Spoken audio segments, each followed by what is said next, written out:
여러분의 구독은 영상을 제작하는 데 큰 힘이 됩니다.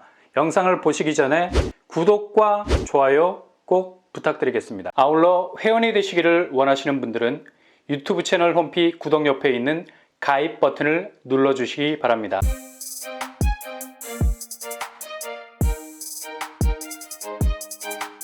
안녕하세요. 뻔뻔한 복덕바입니다. 오늘 드디어 서울, 경기, 인천 거의 트리플 크라운이 되겠네요. 부동산에서 역대급 기록을 갈아치웠습니다. 이렇게 10월을 넘어가는 시점부터 지표가 이젠 무게감이 완전히 달라지고 있어요. 눈이 밤새 내리면 손바닥에서 녹을 수 있었던 눈송이가 나무를 쪼개고 지붕을 박살내죠. 이렇게 위기가 하나둘 모이기 시작하면 가공할 만한 역대급 기록을 들고 나오면서 새삼 놀란 가슴을 쓸어내리게 만드는데요. 이게 부동산이 가진 특징 중 하나입니다. 전혀 액면에서는 표가 안 나요. 근데 어디선가 새고 있는데 이게 주식시장처럼 급격한 변동성을 보이기보다 내부적인 균열을 깊게 패이게 만들어서 결국 돌이킬 수 없게 만드는 굉장한 타격을 주는 거죠. 이른바 버블 붕괴. 이것도 좋을 때는 이루 말할 수 없을 정도로 구름 위를 걷게 하는 느낌을 가지게 하죠. 그러나 막상 한번 내리꽂히기 시작하는 지표는 정말 무서울 정도로 온 사방 긁어내려가면서 엄청난 상처를 주게 되는데요. 오늘 나온 지표는 아마 10월 들어가는 와중에 가장 무게감이 있는 지표일 겁니다. 바로 매물 증가량입니다. 그동안 9월에 엄청난 가속도가 붙은 것으로 거의 진격의 거인이 된 것처럼 질주하는 모습을 보였는데요. 9월에만 불과 10일 만에 5% 정도가 증가를 했고요. 오늘 날짜 27일부로 최고 기록에 준하는 수준까지 이르게 됐습니다. 7만 5천 건에 불과 19건이 모자란 수치까지 왔습니다. 이 정도면 정말 미친 질주라 볼 수 있죠. 이런 양상이면 이제 10월은 거의 가관이 될 것 같고요. 그만큼 숫자에서 느껴지는 초조함, 이루 말할 수 없죠. 아마 속이 까맣게 타들어가게 될 겁니다. 일단 매수세가 전혀 붙지를 않아요. 절대로 가격을 포기하지 않는 매도자가 계속해서 매물을 내놓는 상황인데 이젠 이렇게 당당하게 던진 매물이 결국 항복 매물로 바뀌게 되는 포인트가 올 겁니다. 그냥 백기를 드는 거죠. 절대로 매수세를 이길 장사 없습니다. 어느 하나 사줄 분위기가 아닌데 제값 고집하는 매도자가 당해낼 수 있는 재간은 어디에도 없죠. 그냥 그 압박감으로 가격을 찍어 누르게 되고요. 특히 이런 현상은 서울 핵심 입지, 그러니까 강남, 송파, 서초, 여기는 눈치가 백단이기 때문에 빨리 서두르지 않으면 초칠 것 같다는 불안감이 많습니다. 그러니 계속해서 매물 증가세는 가장 많은 추이를 보이면서 질주 중에 있고요. 특히 노도강, 거래가 굉장히 많았던 곳이었고 게다가 갭 투자 장난이 아니었죠. 미리 빠진 사람들은 실익이 있었지만 뒤늦게 노도강 집값이 떡락을 하는 시점에 본전 생각으로 빠져나오지 못한 매물들이 지금 완전 렉이 걸려있는 상태입니다. 그러니 지금 집값이 오른다는 분위기가 조성되는 상황이라면 서둘러 팔고 나와야 한다는 초조함이 그 어느 지역보다 많은 것이죠. 이미 영끌들은 다음 달부터 급변하는 금리 변동성이라는 위기감을 충분히 느끼고 있기 때문에 한 방에 해결하고 나오려는 생각이 굴뚝일 겁니다. 그러니 상대적으로 노도강에서 쏟아져 나오는 매물들이 계속해서 증가 추세에 있는 거죠. 그리고 서울뿐만 아닙니다. 이게 그냥 단발적인 서울에서 일어나는 매물 증가 현상이라면 그리 큰 의미를 부여할 필요가 없지만 인천과 경기권에서도 기록을 갈아치우는 매물 증가세가 터져 나오고 있죠. 여기도 거래량이 기대에 전혀 미치지 못하는 수준이니 그냥 툭 하고 건드리면 쏟아질 기세로 나오고 있죠. 인천은 오늘 날짜 기준으로 3만 1000건에 달하는 기록으로 거의 탑을 찍을 정도의 수준으로 매물이 터져 나오고 있고요. 아마도 인천에 집을 가지고 있는 분들, 특히 다주택자들은 상당한 위기감을 느낄 겁니다. 거의 폐색이 짙어졌다고나 할까, 집값 분위기가 아주 위축된 모습을 현장에서도 뚜렷하게 몸으로 느낄 만큼 무슨 나무 벌목을 하는 것처럼 그냥 꺾여 나가고 있는 상황입니다. 그러니 서둘러 팔고 나가자 했는데 막상 매수세가 붙어주지를 않으니 그냥 답이 없는 문제만 들고 있는 형국이죠. 그러니 속이 타들어가는 겁니다. 그리고 경기권도 막상막하 13만 건에 이르는 기록을 찍었어요. 경기도도 최근에 집값 부상론과 함께 다시 살아나고 있다고 온 사방 설레발들을 치고 있는데 막상 매물은 먼저 살겠다고 머리를 서로 디밀고 빠져나오기 위해서 안간힘을 쓰고 있습니다. 이렇게 매물이 증가한다는 건 갈아타기 수요자들이 있기 때문이기도 하지만 실제로 자금을 동원할 수 있는 창구가 거의 막혀가고 있는 대출에 대한 전격적인 축소와 쪼이기, 이건 무시 못하거든요. 누가 자금 경색이 조금이라도 보이면 쉽게 다른 집으로 갈아타려 하겠습니까? 상급지로 가는 게 오히려 더 큰 위험을 초래할 수 있는 거죠. 매매값 변동률 추이를 보면 전체적으로 오름 추세라 하지만 그래프만 들여다봐도 서울은 확실히 꺾여 들어가기 시작했고요.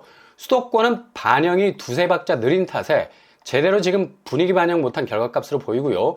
전국 역시 도미노 위치에서 비교적 뒤에 서 있는 곳이어서 지금 꺾여나가는 집값 분위기 그때그때 반영하지 못한 수치, 그러니 제일 예민한 서울 집값이 바로 액면에서 느껴지는 하락 추세를 그대로 투영하고 있는 상황입니다. 그러니 너무 조바심 내지 마세요. 오히려 상반기 기회를 못 잡아서 내 집 마련하지 못한 것에 대한 후회는 다시 연말 들어서 기회로 바뀔 수가 있습니다.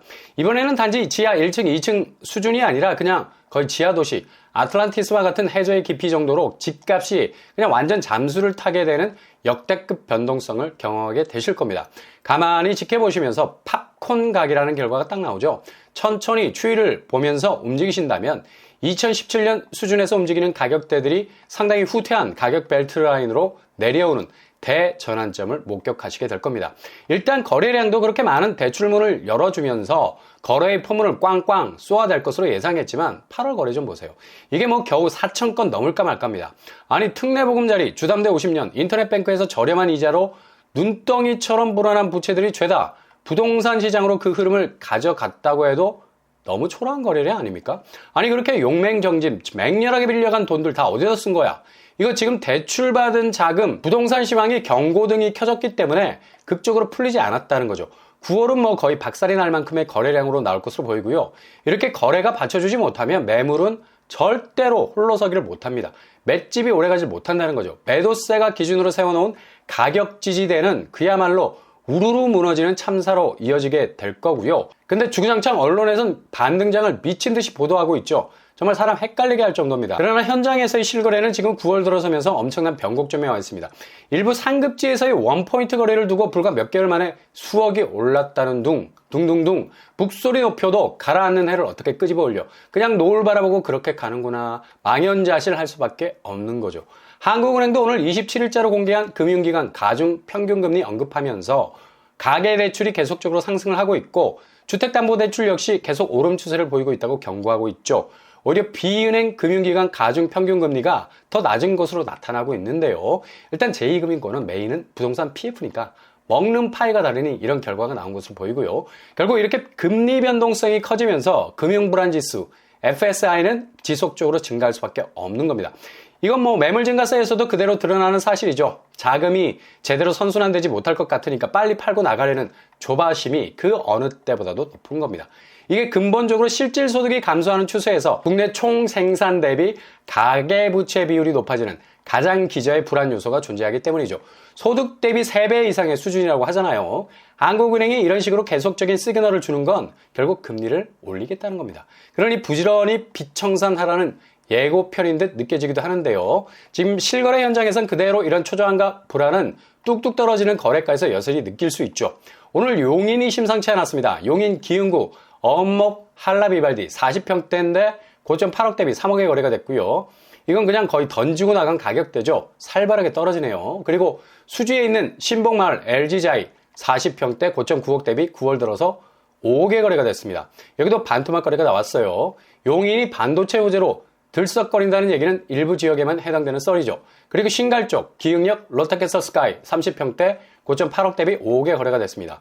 여기도 9월 거래에 들어서 하락 추세 보이고 있고요. 직전 거래가 대비 1억 가까이 떨어졌네요. 그리고 마북 쪽 삼거마을 레미안 1차 30평대 고점 12억 대비 8억의 거래가 나왔습니다. 물론 저층이기는 합니다만 직전 거래도 6층에서 이와 비슷한 거래가 나온 거 보면 심상치 않은 걸 볼 수 있겠습니다.